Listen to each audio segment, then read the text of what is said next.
This is the story of how Sean Diddy Combs allegedly manipulated his federal sex trafficking trial from behind bars using prison phone calls, social media campaigns, and what prosecutors described as a clear attempt at blackmail. A jury delivered a split verdict on July 2, 2025, after 6 weeks of testimony and dozens of witnesses, shocking the entertainment world. But the most disturbing revelations didn't come from courtroom testimony, they came from recordings of Diddy's own prison phone calls. Federal prosecutors claimed that between September and November 2024, while locked up in Brooklyn's Metropolitan Detention Center awaiting trial, Diddy orchestrated an elaborate scheme to influence witnesses, manipulate potential jurors, and silence his accusers. What they found in those prison communications led to 3 denied bail requests and what prosecutors characterized as evidence of blackmail. We're breaking down exactly what happened using court documents, prosecutor allegations, and the timeline of events that led to Diddy's conviction on 2 federal charges while being acquitted of the more serious accusations.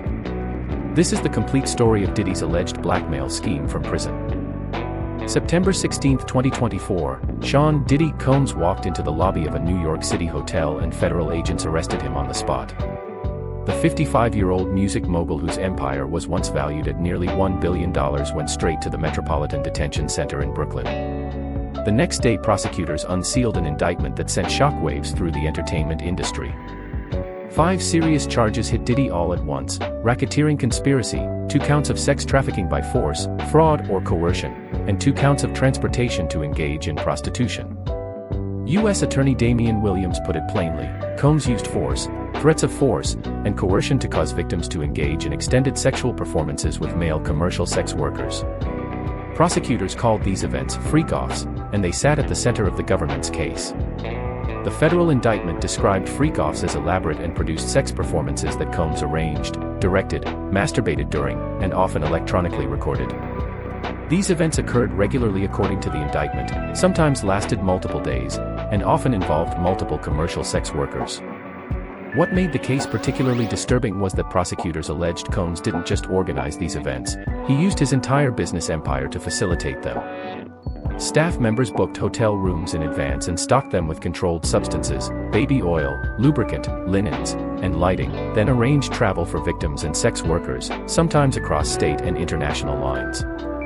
Large sums of cash got delivered to pay commercial sex workers, and here's a detail that stood out: 4 fluids were regularly scheduled for delivery after these events due to what prosecutors described as physical exertion and drug use. Federal agents raided Diddy's Miami Beach and Los Angeles mansions in March 2024 and found evidence that prosecutors said supported every allegation. More than 1,000 bottles of baby oil and lubricant came out of those houses, along with drugs including cocaine, ketamine, ecstasy, Xanax, oxycodone, GHB, and Nexus. 3 defaced AR-15 rifles with large-capacity drum magazines turned up, and perhaps most damning, videos and photos of the events themselves. Diddy pleaded not guilty to all charges and his defense team immediately requested bail, proposing a $50 million bail package. The judge denied bail on September 17, 2024, determining that Diddy posed a flight risk and a danger to the community, which meant he'd remain behind bars awaiting his trial scheduled to begin on May 5, 2025. Nobody knew at that moment that Diddy's time in jail would become just as central to the case as the charges themselves. November 16, 2023, that's when Cassandra Cassie Ventura filed a lawsuit that would bring down Diddy's empire. Cassie had dated Diddy for approximately 11 years, starting when she was just 19 years old, signed to his record label Bad Boy Records at 19, and their professional relationship quickly became personal. The lawsuit she filed alleged rape, sex trafficking, and years of physical abuse, explosive accusations that should have dominated headlines for weeks. What happened next was even more shocking though. Within 24 hours, just 1 day after filing, the lawsuit was settled. Diddy reportedly paid Cassie $20 million to make the case go away. Cassie released a statement after the settlement saying she had decided to resolve the matter amicably on terms that she had some level of control over. Diddy released his own statement saying they had decided to resolve the matter amicably and wished Cassie and her family all the best.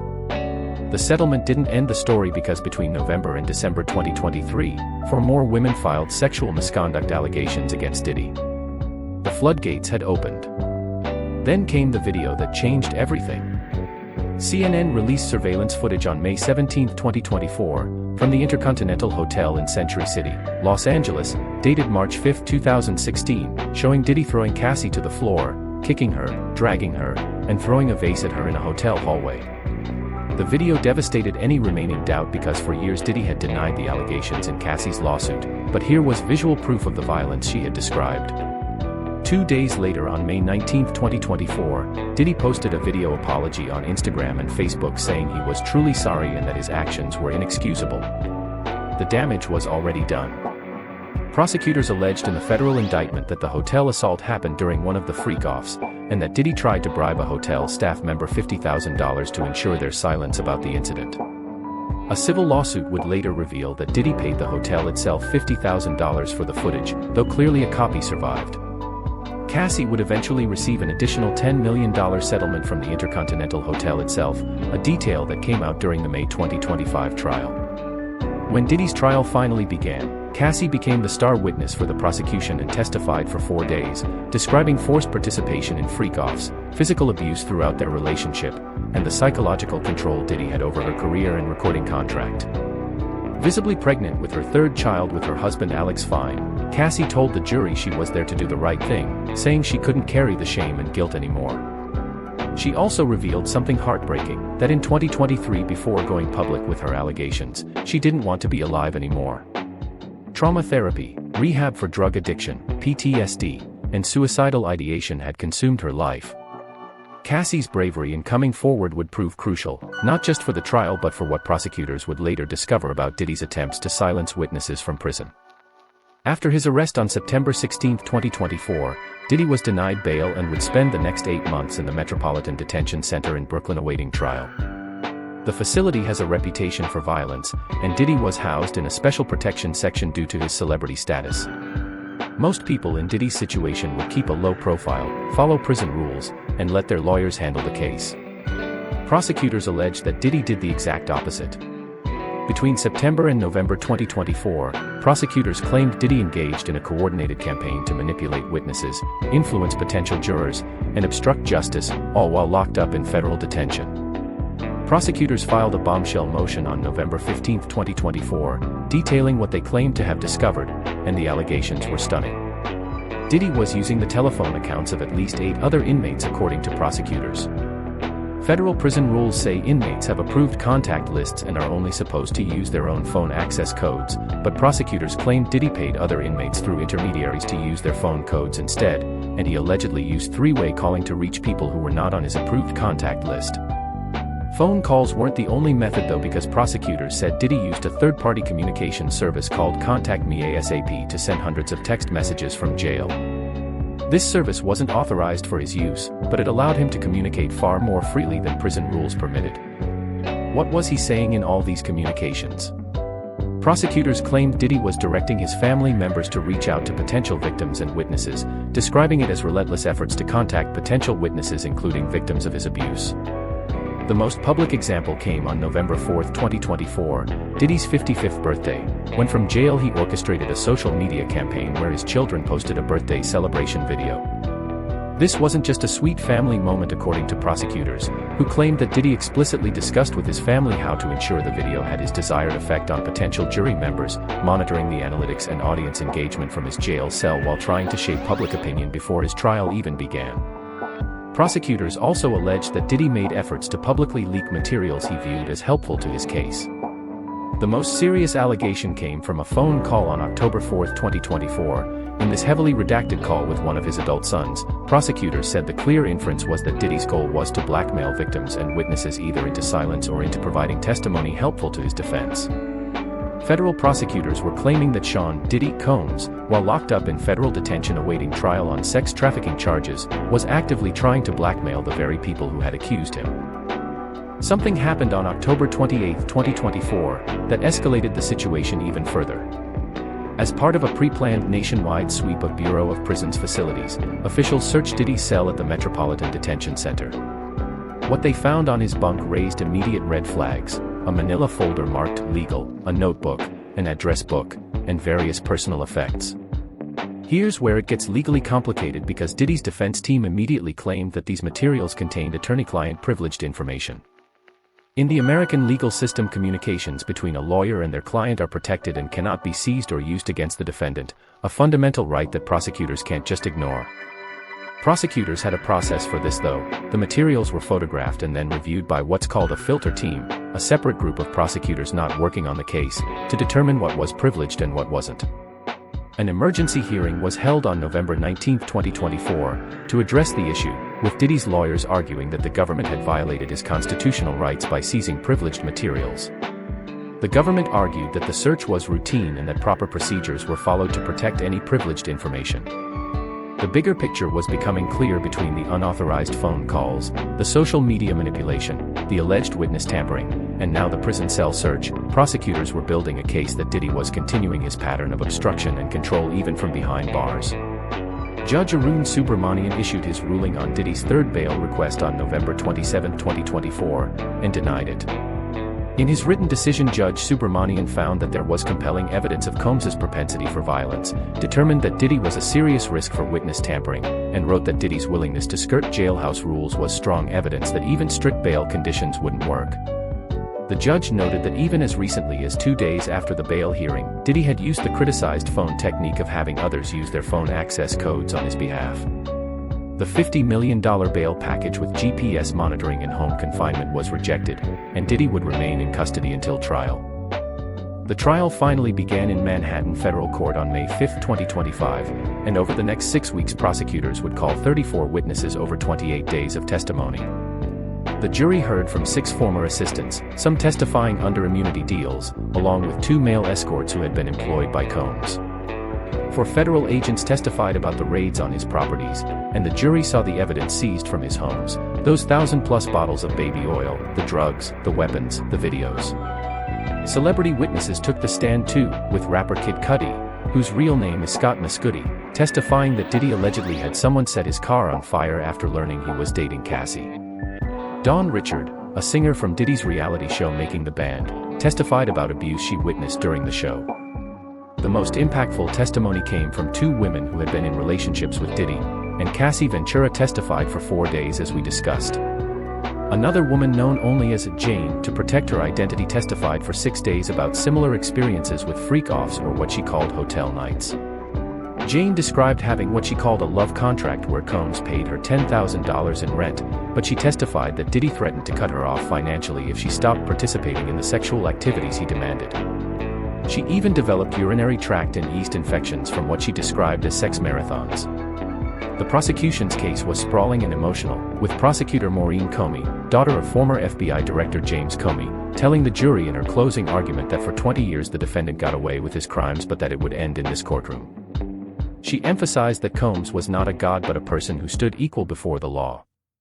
Then came a shocking moment because after the prosecution rested their case on June 24, 2025, the defense rested just 2 hours later, calling 0 witnesses. Sean Diddy Combs did not take the stand in his own defense. The defense strategy was clear and they didn't deny that Diddy had engaged in unusual sexual activities with multiple partners, didn't deny the physical abuse because the video evidence made that impossible, but instead argued that the relationships were consensual between adults. Defense attorney Mark Agnifilo told the jury that Combs was an imperfect person but not a criminal, arguing that the case was about real-life relationships that the government was trying to turn into a racketeering case. He posed the question directly, is it sex trafficking? Not if everybody wants to be there. The defense strategy acknowledged Combs's flaws, his drug use, his toxic relationships, his violence, but argued that flawed behavior, even abusive behavior, doesn't automatically meet the legal definition of sex trafficking or racketeering.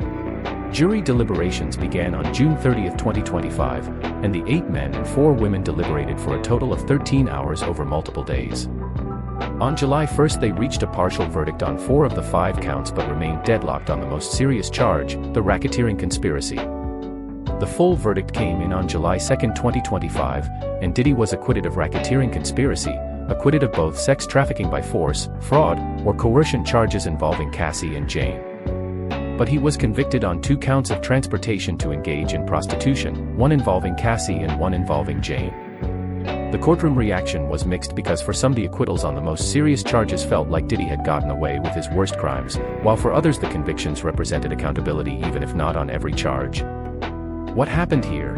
How did a jury hear 6 weeks of testimony about abuse, coercion, drugs, and violence but still acquit on the sex trafficking charges?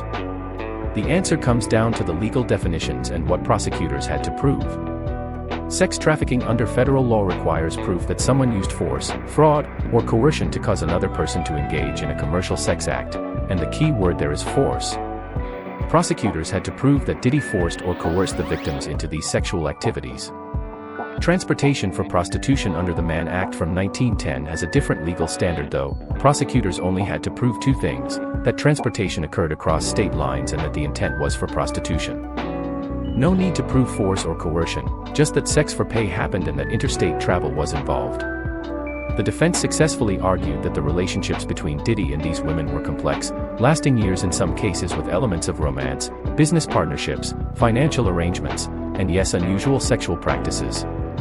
But were they fully coerced? The defense argued that the women made choices even if those choices were influenced by money, career opportunities, and complicated emotions.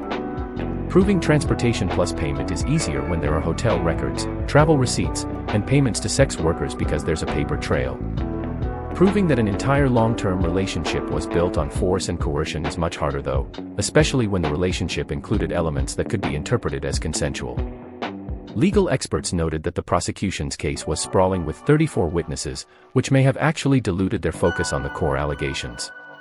The defense successfully argued that domestic violence doesn't automatically equal sex trafficking, and the jury appears to have found a middle ground, believing that abuse occurred and that commercial sex happened but not necessarily that every sexual encounter met the legal definition of trafficking.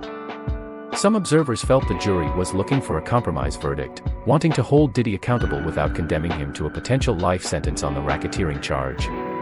Diddy appeared before Judge Arun Subramanian for sentencing on October 3, 2025, and despite being acquitted on the most serious charges, he still faced significant prison time for the 2 prostitution-related convictions.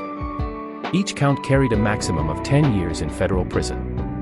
Judge Subramanian sentenced Diddy to 4 years and 2 months in federal prison along with a $500,000 fine and 5 years of supervised release after his prison term ended. Far less than the potential 20 years he could have received, but more than the minimum prosecutors had requested, which was at least 51 months. Diddy was denied bail pending sentencing and was immediately returned to federal custody to begin serving his sentence. The verdict and sentence sent shockwaves through the entertainment industry because Diddy had avoided a potential life sentence on the racketeering charge, but his empire was destroyed. Business partnerships dissolved. A Hulu reality series about the Combs family was canceled back in December 2023, and his prominence in music, fashion, and business circles evaporated. Some supporters remained with rappers like Madalari, Boozy Badass, Ray J, and Stevie J publicly defending him or questioning the allegations, but they were in the minority. Most of the industry distanced themselves completely. The cultural impact was immediate and widespread, with multiple documentaries being produced, including a Netflix series executive produced by 50 Cent with proceeds going to sexual assault victims.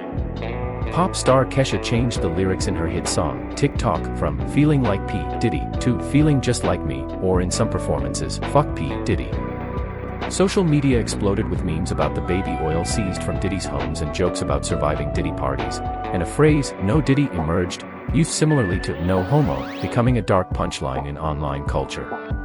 Beyond the memes and the headlines, there were real victims though, and Cassie Ventura's attorney Douglas Wigdor released a statement after the verdict saying that by coming forward with her experience, Cassie had left an indelible mark on both the entertainment industry and the fight for justice.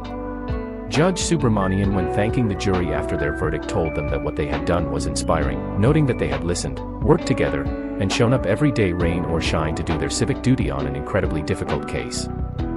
The criminal trial concluded, but Diddy's legal troubles are far from over because more than 24 civil lawsuits have been filed against him as of 2024 and many remain unresolved. Attorney Tony Busby claimed to represent 120 people with allegations against Combs, though many of these cases haven't been filed publicly yet. The allegations in these civil cases span decades from 1990 to 2023 and involve claims of grooming, drugging, sexual assault, rape, use of power and position to coerce, recording without consent, and threats and intimidation. Notable civil plaintiffs include Joy Dickerson Neal, who alleged a 1991 sexual assault, Liza Gardner, who alleged assault in the 1990s, Rodney Lil Rada Jones, a producer who filed a lawsuit in February 2024 alleging sexual assault between September 2022 and November 2023, Crystal McKinney, a model who alleged a 2003 assault, April Lamprose who alleged assaults between 1994 and the 2000s, and Talia Graves who alleged a 2001 rape that was recorded and shown to multiple men. Multiple anonymous Jane Does have also filed lawsuits, including some who claim they were minors at the time of the alleged assaults, with the ages of alleged victims in these civil cases ranging from as young as 10 years old to adults. These civil cases operate on a different legal standard than the criminal trial because in civil court the burden of proof is lower. Plaintiffs only need to prove their case by a preponderance of the evidence, meaning it's more likely than not that the events occurred rather than the beyond a reasonable doubt standard in criminal court. Each case will be decided on its own merits, and settlements are common in civil litigation, with Diddy already demonstrating a willingness to settle cases quickly as he did with Cassie's $20 million settlement within 24 hours of her filing. Let's return to the core allegation that brought us here, the claim by federal prosecutors that Diddy was attempting to blackmail witnesses and victims. The evidence for this comes primarily from that October 4, 2024, phone call between Diddy and one of his adult sons, with the details of the call remaining heavily redacted in court filings, meaning the public doesn't know exactly what was said. Prosecutors were clear in their interpretation though, stating that the clear inference was that the defendant's goal was to blackmail victims and witnesses either into silence or into providing testimony helpful to his defense.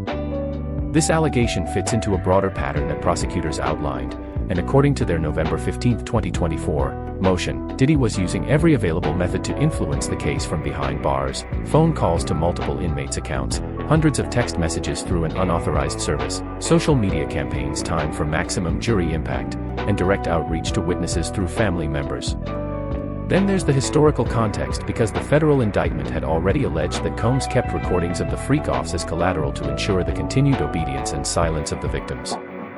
If that allegation is true, then Diddy had been using the threat of exposure and blackmail long before his arrest. The hotel incident with Cassie in 2016 allegedly involved a $50,000 bribe attempt to hotel security to ensure their silence, and the indictment claims that after physical abuse, victims were sometimes required to remain in hiding for days at a time to recover from injuries without being seen.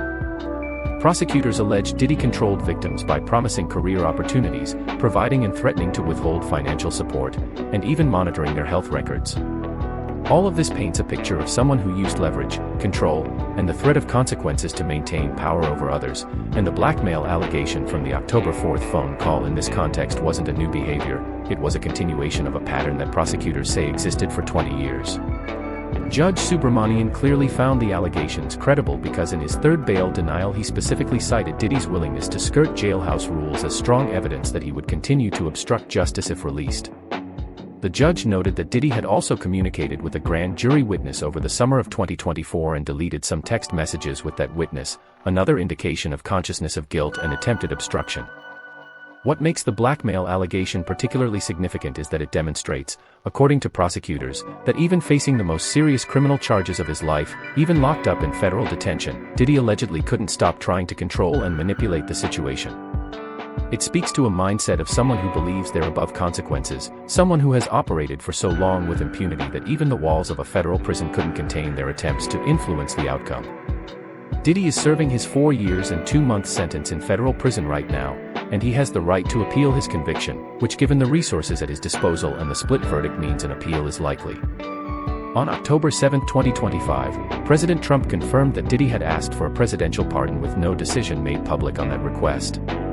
Presidential pardons for federal crimes are within the president's power, but they're typically reserved for cases where there are questions of justice or where the person has already served significant time, and given that Diddy was just sentenced, a pardon seems unlikely in the immediate future, but it's a possibility he's apparently exploring. The civil lawsuits will continue to unfold over months or years, with each plaintiff having their day in court or reaching a settlement, and these cases may reveal additional details about Diddy's behavior that didn't come out in the criminal trial. From a cultural perspective, Diddy's legacy is permanently altered because he built a billion-dollar empire over 30 years in music, fashion, spirits, and media. Bad Boy Entertainment launched the careers of the notorious B.I.G., Faith Evans, Maze, and many others. His business acumen was legendary, and he was seen as a mogul, an entrepreneur, and a cultural icon. All of that is now viewed through the lens of these allegations and convictions, and even with the acquittals on the most serious charges, the guilty verdicts and the mountain of testimony about abuse, drugs, and exploitation have destroyed his public image. the most lasting impact may be on the entertainment industry itself, because the Diddy case, coming after similar reckonings with Harvey Weinstein, R. Kelly, Bill Cosby, and others, represents a broader cultural shift. For decades, powerful men in entertainment operated with impunity, protected by their money, their influence, and a culture of silence among victims who feared retaliation. Cassie Ventura's decision to come forward, to file that lawsuit in November 2023, created a domino effect that within weeks brought multiple other women forward with their stories, within months had federal agents raiding Diddy's homes, and within a year put him on trial. Her attorney was right when he said she left an indelible mark on the fight for justice, because Cassie demonstrated that even someone dating a billionaire music mogul, even someone whose career was controlled by her abuser, even someone who had signed an NDA and accepted a settlement could still speak up and change the conversation. The story of Diddy's alleged blackmail scheme from prison is really a story about power and accountability. And for 20 years, according to prosecutors, Sean Combs used his wealth, his status, and his control over people's careers to allegedly engage in criminal behavior. The federal indictment painted a picture of an elaborate criminal enterprise where assistants, security staff, and associates facilitated everything from drug distribution to witness intimidation. When he was finally arrested in September 2024, prosecutors alleged that he couldn't stop, and even from a jail cell he allegedly tried to manipulate the narrative, influence potential jurors through social media, and reach out to witnesses. That October 4th phone call, where prosecutors claimed the clear inference was blackmail, became a symbol of someone unable or unwilling to stop exerting control. The split verdict on July 2, 2025, left many people with mixed feelings, because Diddy avoided the most serious charges of racketeering and sex trafficking, which could have meant life in prison, but he was convicted on 2 federal counts that acknowledged he had engaged in prostitution-related criminal activity. The 4 years and 2 months sentence, while far less than the maximum, still represents the first time Sean Combs has faced real consequences for his alleged behavior. Judge Subramanian found compelling evidence of Combs's propensity for violence, found him to be a serious risk for witness tampering, and found that Diddy's willingness to skirt jailhouse rules proved he couldn't be trusted even under the strictest bail conditions. Those findings, based on months of evidence and those prison communications, tell us that the blackmail allegations were taken seriously by the court. As Diddy serves his sentence, more than 24 civil cases continue, more victims may come forward, and more details may emerge. What we know now is that a man who built a billion-dollar empire, who shaped hip-hop culture for 3 decades, who was once seen as untouchable, is now serving time in federal prison. Prosecutor Maureen Comey told the jury that Combs was not a god but a person who stood equal before the law, and that equality, that accountability, is what this case represents. The alleged blackmail scheme from prison failed, the jury delivered its verdict, and justice, imperfect as it may be, moved forward. If you found this video informative, make sure to like, subscribe, and hit that notification bell. Let me know in the comments what you think about the verdict. Did the jury get it right, or should Diddy have faced more serious consequences? And if you want to learn more about other celebrity trials and entertainment industry scandals, check out our other videos. Thanks for watching.